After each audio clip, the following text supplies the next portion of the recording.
Now, I want to show something from one of your shows. I think it happened last season. And then you tell me how I'm supposed to feel about this, all right? All right, just go ahead. This is from the Louis C.K. show. Hey, Letterman! I did it! Yo, Letterman! Letterman! You! Honestly, what? Why am I always...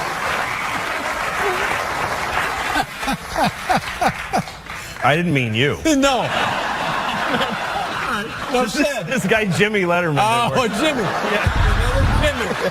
What is the best advice you can give for like a student and like attitude when you're doing that? Because you kind of say a big F you to a lot of people, and I like that. Say, you mean I like attitude when you're what attitude? When you're in the production, which you've done it all, and what's the best attitude to really give? The best attitude in production is really really wanting to help a lot. Really wanting to help whoever's show it is be really great. I think that's anybody who's doing any job, really, should want that job to be done really well. I mean, this is a simple answer, but it's really true. Yeah. There's one person really usually that has an idea of how to do something, and everybody else should really want. I mean, it's such a rare and great gift to get a job in show business. It's very, very. It's not. You're not going to get one. I mean, statistically, you're not. So you're saying this is how you actually talk? I'm talking like my mama taught me to talk, and if you clowning on my moms, then you's about to get bounced. Okay, if that's how you really talk, then we ain't got a problem. Mm-hmm. Well, okay then. I remember you weren't of this world to me. You were like I just had never seen anybody that looks like you, or I think I talks was like incredibly you. average. You were like a alien who studied human behavior and got close but didn't quite get there. I don't believe in it. I don't believe in raising your kids rich. Right. Is the worst thing you can do for them, or really more for the people that they're going to impact later in life. Yeah. Because there's no way somebody who's raised rich is not going to be a piece of human being. There's just no way. I mean,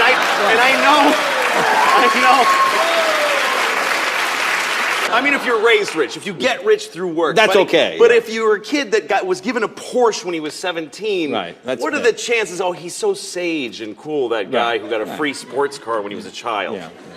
I don't believe, and it's why the world is a little messed up, because until like a minute ago, historically, the rule was that if the king died, his kid got to run the country. That's the craziest system. Yeah. The king is dead. Who of the whole nation can we count on to move us forward? Well, there's Copernicus. He's really smart. Nah. Let's see. The king's son is 17. He's been living in a castle and raping chambermaids for 3 years. Let's let him run everything. He drinks chocolate for dinner. You know? Love it, or do you hate it? No, he's bothered me so much. When I was a kid, I was bullied, but I was bigger. I was bigger and I was bullied. You're still bullied, even though you're bigger than Bullied by littler kids than me. Like oh no, this way. This is a flashback. And I was bigger. I could beat the out of you. I wish I could bring home more money. Hey.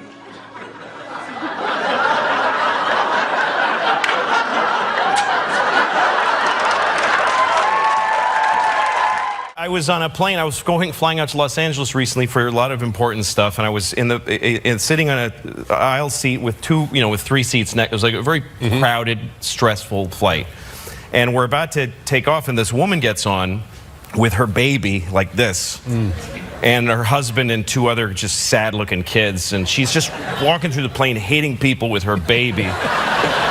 She's so upset, and I saw her come, and I realized that she's sitting here. No. And I'm like, So she comes up and she says, okay, here's how this is going to work. This is all true. She goes, you're sitting in the middle, I'm sitting in the aisle because I have a baby. Oh. And I thought, okay. And I told her, here's what I'm going to do. I'm going to get off the plane. Just get off. So I got off the plane. True story. I don't get why there's an FCC that can make those rules. I don't understand it. It doesn't jibe with what I understand about America and the First Amendment. It just doesn't make any sense to me. Well, they're just words, right? What? They're just words. Yeah, but you want to let me finish? But part of it was I wanted to cut out the middleman. That's an exciting idea. Yeah. I make a show, I literally output it on my MacBook, and you watched it on your iPad. That was exciting to me. Yeah, sure. But here's the thing. When you cut out the middleman, you deal with the customers directly. Are you really dealing with the customers? Well, I don't. I mean, I read some of the emails I get. And like one guy wrote to me after I was on the air for 3 weeks, and he said, I'm still on the fence about trying your show. I don't know if I want to spend the $5. So can you write me an email and try to convince me to watch your show? And I'm like, you know, take your $5 and shove it up your ass. Like, I just got mad. Because I'll take an 11:30 p.m. nap and go to bed at midnight. Oh, come on. Yes, because I don't take a nap because I need one. I just love it. It's my favorite thing. You like it better than sleep? Better.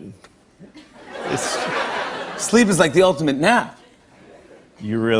That's stupid you just said that. That was a dumb thing to say. What are you talking about? That was such a dumb thing to say. You know, kids are mean, and it's because they're trying it out.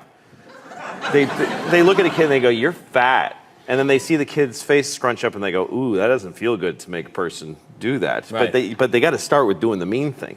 But when they write you're fat, then they just go, that was fun. I like that. So I think a lot of people don't do their job because they don't like their job.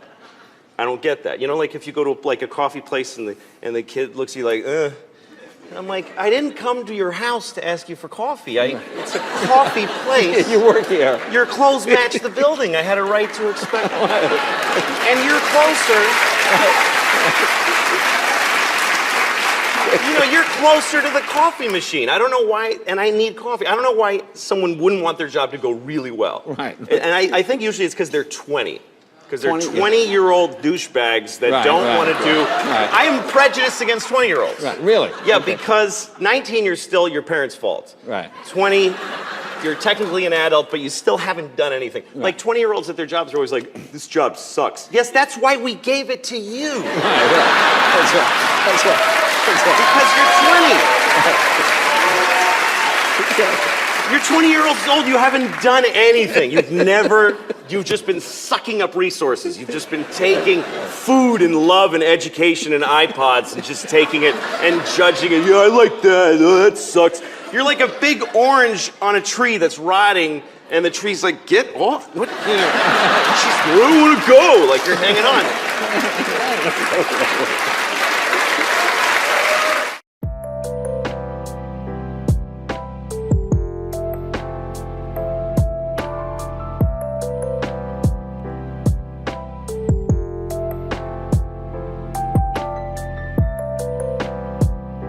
Driving, I was living here at the time, and I was driving really fast. I was speeding because I was in a hurry. So I was making other people almost die because my bad judgment.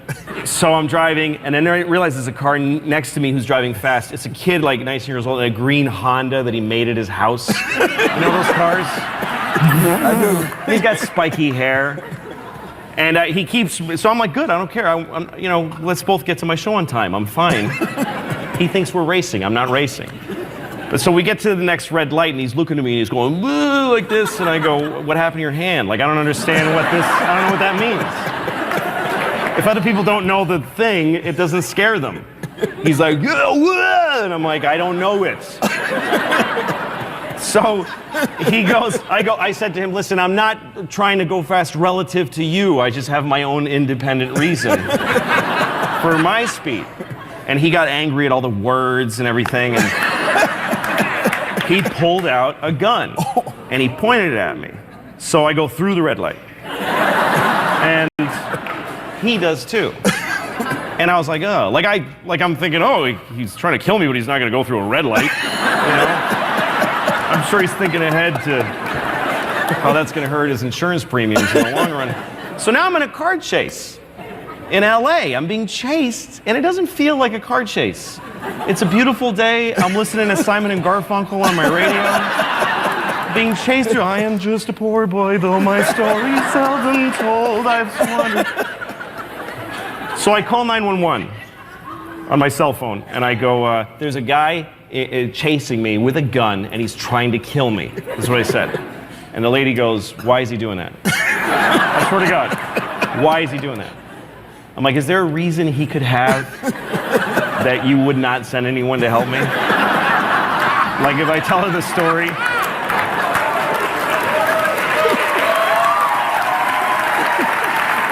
Like, I'm going to tell her the story, and she's going to go, it sounds like you made a mess for yourself. We're not going to get involved. So I did the same thing anytime I call a company and I don't like what, you hang up, you call again. Right. You get another person. Get another person. So I get another guy, he goes, 911, what's your emergency? And I tell him, and helicopters show up right away. I guess I just sound white enough to call in an airstrike. I'm nervous. And sometimes people ask me for pictures, and I don't like doing it.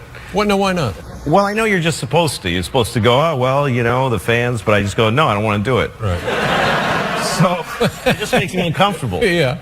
But one time, like, so I always try to be nice how I say no. I go, oh, you know, but thank you, Sure. you know, okay. So I was coming out of a restaurant once, and these two women are standing there, and I hear them say, picture. Mm-hmm. So I go, oh, no, I'm sorry. I just don't like doing that. Right. I hope that's okay. Yeah, and they're like, okay. And I said, what's your name, though? And she's like, Janet. And I go, hi, Janet, I'm Louie. Hi. Hey, guys, I'm sorry, but thank you. Yeah. And then I walk away, and then I see the two women give their camera to some guy to take their picture. Yeah. With each other. And so... I just want to say I'm not trying to say that if you're white, you can't complain. Right. I'm just saying that if you're black, you get to complain more. Right. Because you can't... There you go. Don't tell the band that. Yeah. Because you can't, that's right. You can't take people's, like, historical context away from them. And Right. everybody wants this to. Like, white people are always like, come on, it wasn't us. Like, they want black people to forget everything. Like, every year, white people add 100 years to how long ago slavery was. I've heard educated white people say slavery was 400 years ago. No, it very wasn't. It was 140 years ago. That's two 70-year-old ladies living and dying back to back. That's how recently you could buy a guy. That's right. And it's not like slavery ended and then everything has been amazing. Like it just... Oh, glad that's over. Oh yeah, it just ended like a clean where you don't have to wipe. Just boom. And then it's just been parades and presents ever since. You gotta remember that if you meet a black person, they have gray hair, they remember a time they weren't allowed to use a certain toilet. So give them a little, time to be cranky. And by the way, white people have our own thing that stuff that we went through. Sure. That hurt us, that we have to cope with. Like when they took our slaves away. That was really hard for us. And we're still, so it's pretty even. I mean, you didn't have, were you a bad kid? I wasn't a bad kid, but I got in trouble because I just was alone and I just, like I got into stealing tampons at one point. For profit? No, I didn't make a dime. Well, how would this work? I hesitate to ask, but how would this work? I was 8 years old, and I just went into a CVS one day because I just roamed store aisles, and I was looking at the tampons, and I was sort of staring at them with this. I knew there was something dirty about them. I didn't know what they were. And I picked one up. I got the gall to pick one up, and I'm looking at this box of tampons, and someone came around the corner, so I put it in my jacket, and now I have stolen them. Yeah. Because if I take them out, someone saw that I had them in my jacket. In my head, I'm like that. Yo, let's talk about a real issue at hand. Trash piling up, it's time to take a stand. From plastic bottles to styrofoam cups, our planet's drowning, it's time to wake up. Garbage trucks roll, streets lined with waste, but where does it go? It's not a race to the landfill, a mountain of despair, but we can change course, show that we care. Trash talk, it's more than just words. It's about actions, the change we deserve. Reduce, reuse, recycle. That's the plan for a cleaner, greener earth. Let's take a stand. Trash talk, it's more than just words. It's about actions, the change we deserve. Reduce, reuse, recycle. That's the plan for a cleaner, greener earth. Let's take a stand. Single-use plastics, they gotta go. From straws to bags, it's time to say no. Bring your own cup, your own tote bag. Small steps add up, let's not lag. Sorting all waste is not that tough. Recycling centers, that's where it's rough. Separate paper, glass, and cans. Give them a new life, that's the plan.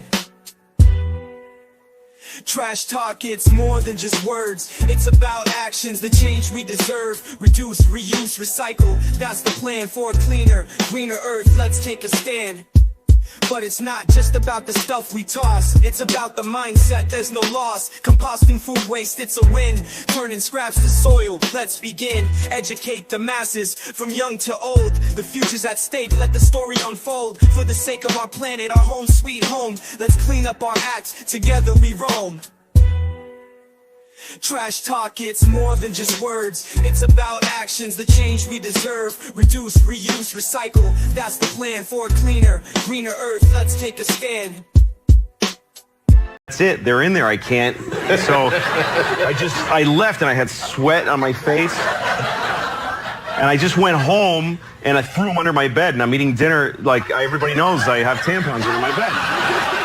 And so it was a terrible, stressful experience, which I then repeated every day for like 2 months. I'd go back and I'd just do the whole cycle. I just kept doing it. And no, I never got caught. I mean, they probably saw me, but the guy's like, I'm not confronting the kid who takes the tampons. I'll pay for him out of my check before I live that moment. I'm not asking that little pervert what he's doing with us. Yeah, there's something wrong with that boy. Something's really wrong with him. And how did it end? Well, they kept going under my bed, and I just tried not to think about him. And then one day I looked, and they were just gone. They just were gone, and my mom never said anything. She must have been a little cleaning up, and she was like, what the what is this? It's crazy. Wow, that's... I don't know, maybe she used them for like 10 years. I don't know. I mean, would she throw them away? I